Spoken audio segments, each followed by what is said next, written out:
The meeting between Carla Davis and the Concerned Parents Organization was held after school in Room 8, a second grade classroom. Carla sat in a chair that was too small for her and faced the parents. She crossed her ankles and folded her hands on her lap. The 5 members of the school board sat behind her. The principal sat next to her at the teacher's desk. Bradley's mother wasn't there. She was out with Bradley, shopping for Colleen's birthday present. Since she didn't have any complaints, she didn't come to the meeting. The only parents who came were those who had complaints. "I'd like to know what we need a counselor for," asked the father. "Kids have enough counseling. What they need is more discipline. If they're bad, they should be punished." Other parents clapped their hands. "We need to get back to basics," said a woman. "Reading, writing, and arithmetic, and of course, computers." Her husband had a chart that showed if the counselor was fired, there would be enough money to put a computer in every classroom. Everyone got very excited about that idea. They all loved computers. "No one is being fired," said the principal. "The purpose of this meeting is to give you a chance to ask Miss Davis questions." "She told my son it was good to fail," shouted a woman standing under the poster of an octopus. "She told him grades didn't matter." "I never said it was good to fail," Carla calmly replied. "I simply tried to help him relax. Children learn better when they're not under pressure. They do better when they can enjoy school." "My son doesn't go to school to have a good time," said the woman. "He has to get good grades so he can get into a good college." The principal reminded parents that Miss Davis wouldn't see any of their children without their permission. "But why should our tax dollars pay for her to counsel other people's children?" one of the mothers complained. Several other parents agreed. A woman with red hair stood up. "My daughter came home with one of those forms for us to sign, and we refused to sign it. We didn't want her seeing the counselor. We try to give her all the counseling she needs at home, but then we found out the counselor's been talking to her anyway." "What's your daughter's name?" asked the principal. "Colleen Verigold." Carla admitted that she had seen Colleen without her parents' permission.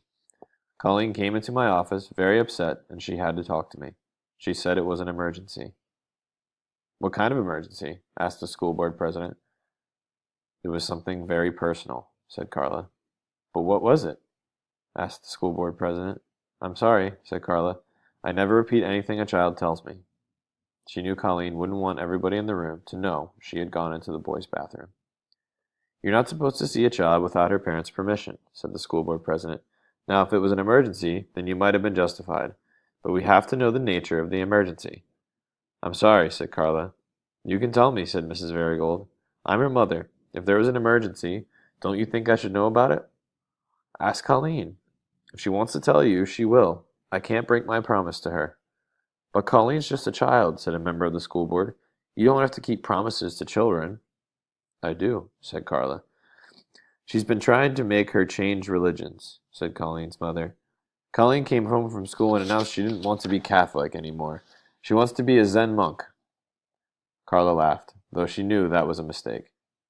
She tried to explain that about saying hello back to someone who says hello to you, but nobody seemed to understand what that had to do with being a Zen monk.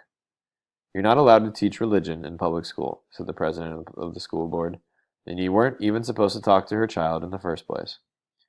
He apologized to Colleen's mother and assured her that it wouldn't happen again. A woman in the front row raised her hand. "I never had a counselor when I went to school," she said. "I don't understand what they do, exactly." "Why don't you explain to the parents what you do and how you help different children?" the principal suggested.